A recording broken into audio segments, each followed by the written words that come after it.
Today on Business Success in Six with Stacie, I have Summer Street here from End of the Leash in Mukwonago, Wisconsin. Summer, thanks for jumping on with me. Well, thank you for the invitation. Looking forward to it. I'm looking forward to it too. You are a newer business owner to End of the Leash. You purchased your business in March of this year. So I would love to talk to you about your experience, what led up to that, how things are going. Can we talk about End of the Leash? Oh, I would love to talk about End of the Leash. It's my favorite topic. But when people ask you how you just describe End of the Leash, how do you describe the business? What do you do? So what we do at End of the Leash, we are completely focused on, we're dogs and cats. We do not sell animals. All we do is hope to help pet owners with the understanding of good nutrition to assist their dogs and cats to live longer lives and healthier lives. So everything that we sell at End of the Leash is designed with that intent. That is awesome. And I know that you talked a little bit about, you started doing research about the pet industry and how it's changed. I would love for you to share that, as well as what were your plans when you decided to take over this business and how things changed. So really give us that history. Oh yeah, because I've been doing this I've been at the front of my career. It wasn't a career because I was a teenager. I worked in pet retail through high school and college, and it was always my favorite job ever. Whenever I was stressed out in corporate America, I would just dream of working at End of the Leash on Sundays for Susie, to just actually love my job. But because of that, I've seen this wonderful, interesting 30-year trajectory of how people used to interact with their companion animals and the difference now, and it is night and day. I mean, it went from an industry that had 7 brands of dog food. People were not talking about their pets as children. Then you would get laughed at. You were not, wearing a baby Snuggie with your kitty. So all bets are off. Like now people fully are engaged with their companion animals as family members. So that's amazing, and has been just, for me, just so, it makes me so happy to see, because that's how I've always been. And then also just the money. People are willing to spend lots of money on their pets. They spend as much money on their pets as their human family. So you've seen an industry that was like in the, double millions, and now it's $135 billion industry in the US alone. So Crazy. it's been crazy. Absolutely. Well, and you have been a customer of End of the Leash for what, 17 years, did you say?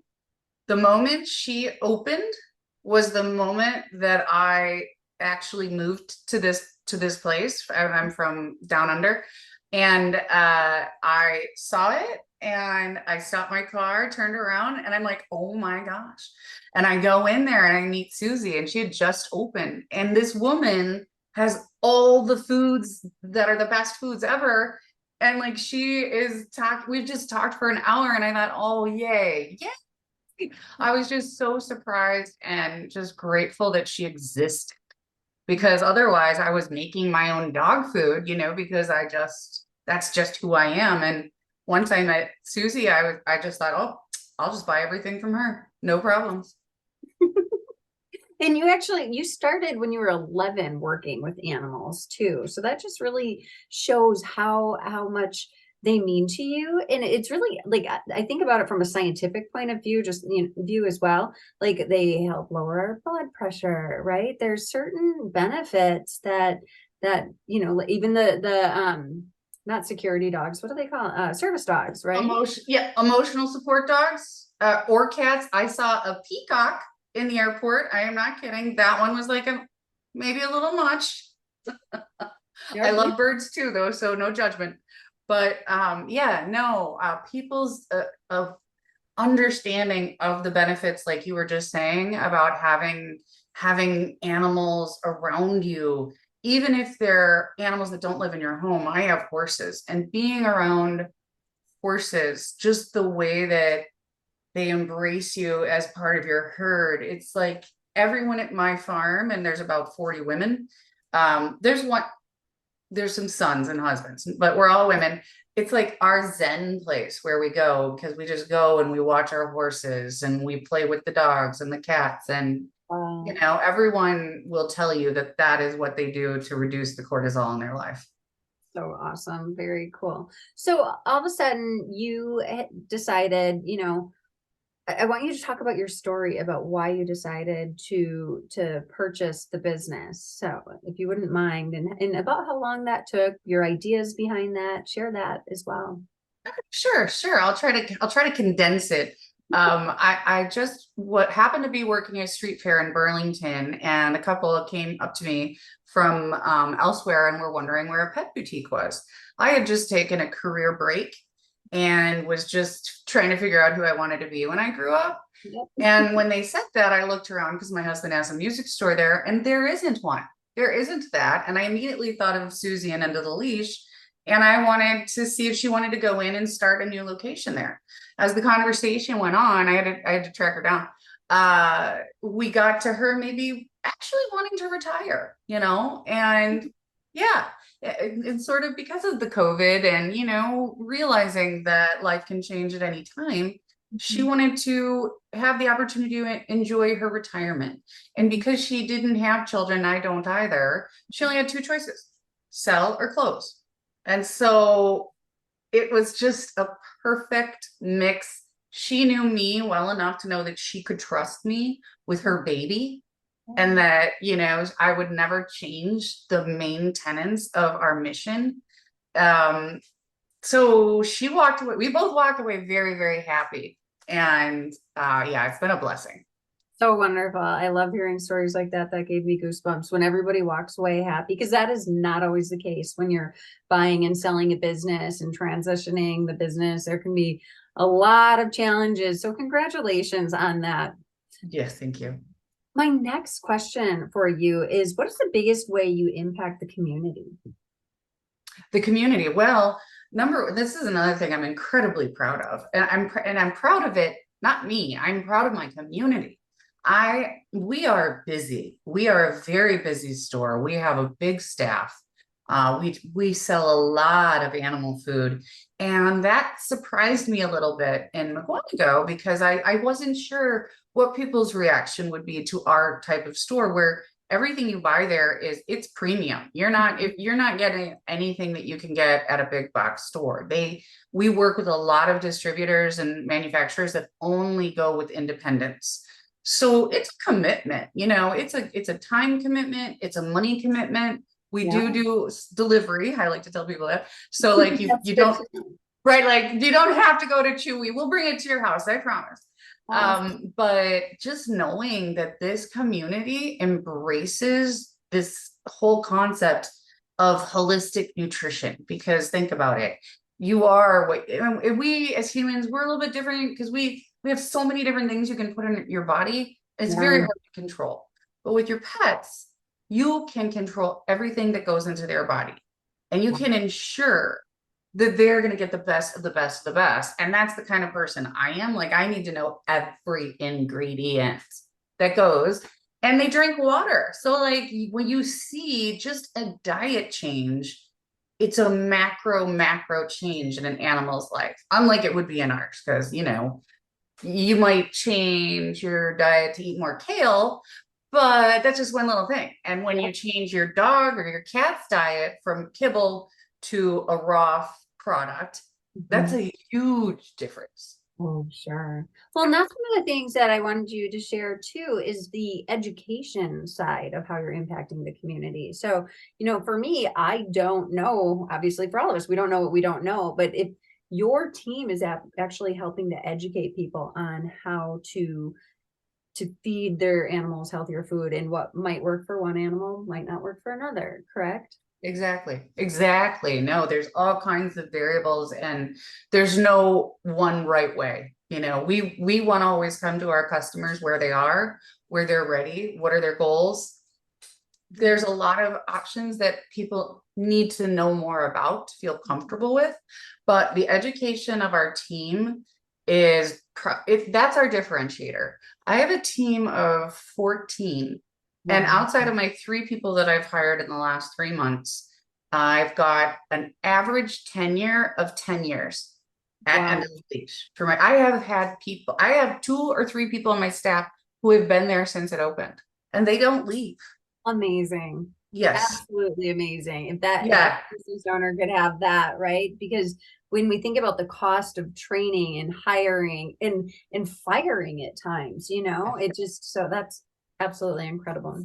Yeah. So March 1st was the purchase date. So what is one challenge that you have faced in the past, what is it, 6 months now, 7 months, that other business owners could learn from?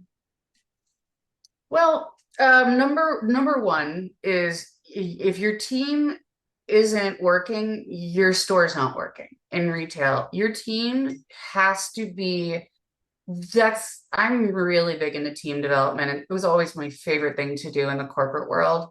And I have this wonderful team of people. They need to know how important they are to the business. They have to be invested in the business. You have to pay them a decent wage and bonuses when they're doing well. You give them good employee discounts. You do everything you can. I pay them for training. My guys train. If they don't do it on the job, I pay them for their time. Whatever training they're doing, they're paid for. And they know that I want to hear all their feedback because they're my front line. And if you ignore that, and I see people doing that, especially to the younger generation that are willing to come in and work retail, they'll never work very hard for you. Sure. And, so I treat my people, honestly, it's been 6 months. They're my family. I love them dearly. I know their stories and they can come into my office at any time and they're happy to do it. Sometimes, too much. Just kidding, guys. If you're watching this, I love you. But no, it's your team is first. It has to work. Yeah, absolutely. That's so important. I hope so many hear this from you because I absolutely agree. So, what does the future look like to end of the leash? And do you have an exit plan? What's the goal? Currently, I am having so much fun that I am like living day to day. And, Christmas season is coming and I haven't done that in retail in a long time. But, like I was saying before, I don't have children. So it's probably not going to be a generational thing unless my niece and nephew decide they love cats and dogs, which is not impossible. But they'd have to have the same passion I do. But I've actually thought about franchising. I mean, I've got a lot of time left in my career, and I might open another store. I might consider franchising. Susie did have a Milwaukee location, and it worked for maybe 6 years, and then there were some reasons it didn't work. So I get to learn a lot from her experimenting with that, which is why if I choose to go in that direction, it probably won't be for several years. Yeah. Who knows, right? Who knows? That's the thing. The sky's the limit. Right. I hear Burlington in the background. Hear music in Burlington, and if your husband's owns a music store there, that Oh might yeah. be too. Very cool. Burlington's amazing. If you guys haven't been to Burlington in a while, you got to go because it is turning into Little Lake Geneva. I was just thinking of that when you said that because it's so close to Lake Geneva. People are looking to, like travel a little bit outwards and all of a sudden they find a hidden gem. That's awesome. I love it. Yes. So Yeah. my final question for you today, Summer, is all subjects open. What inspires you most? Well, I mean, I'm just going to kind of repeat a couple of the things that I said. The fact that human beings are now treating animals like more than animals. Whenever someone said you wouldn't treat a dog that way, and I'm like, why would you use that comparison? Right? You don't hear that anymore, from people. It's like, oh, what am I, your dog? Well, you would be lucky if you were my dog. Everyone wants to be my dog. But so seeing that culture shift to understanding how much they mean to us, to the planet, to other people, now when I lose a pet or my employees lose a pet or friends lose a pet, there's flowers, there's days off, and that didn't used to happen. In the corporate world, no one cared. No one cared. But now that I'm around animal people who understand how devastating it is to lose a family member, it's just, I love the tribe that I've found. I feel like I'm like at home, and just all of that inspires me every day. Absolutely. Summer, if somebody wants to go visit End of the Leash or get to know your tribe or get educated on the great foods that you can offer for their cats and dogs, what's the best way for them to connect with you? We are very active on Facebook, so you'll learn a lot about our specials. And if we have events, we do a lot of adoption events. We Oh, have animal communicators, which I highly, highly, highly recommend. Our Robin Salerno is our current communicator, and she's a dear friend. And it's it's cool. it's an experience that you will, it's very enlightening. But also come to the store. And if you know that you would like to like have a full consultation with one of our really knowledgeable staff, like you've got a problem with allergies or something, I wouldn't even recommend calling, make an appointment so that we can Awesome. spend a full hour with you, going through all of these products, because we love doing that. And sometimes if I don't have enough staff, we can't do it as long as we want. So, but that's everyone's favorite thing. A new puppy comes in the store, it's all hand. Everyone is Oh to my the God. front. Totally. Yeah, and everyone's like, "Do I get to do the new puppy introduction to the store?" And it's like literally the best thing on the planet to do the new puppy walk. Oh, so therapeutic. I love it. Summer, thank you so much for your time, for understanding how much these pets mean to us and just really educating the community. Well, thank you, Stacie. I am just so happy to have been a part of this conversation and all the things you're doing as well. So thank you. Yep, absolutely. Best of luck in the future. Thank you.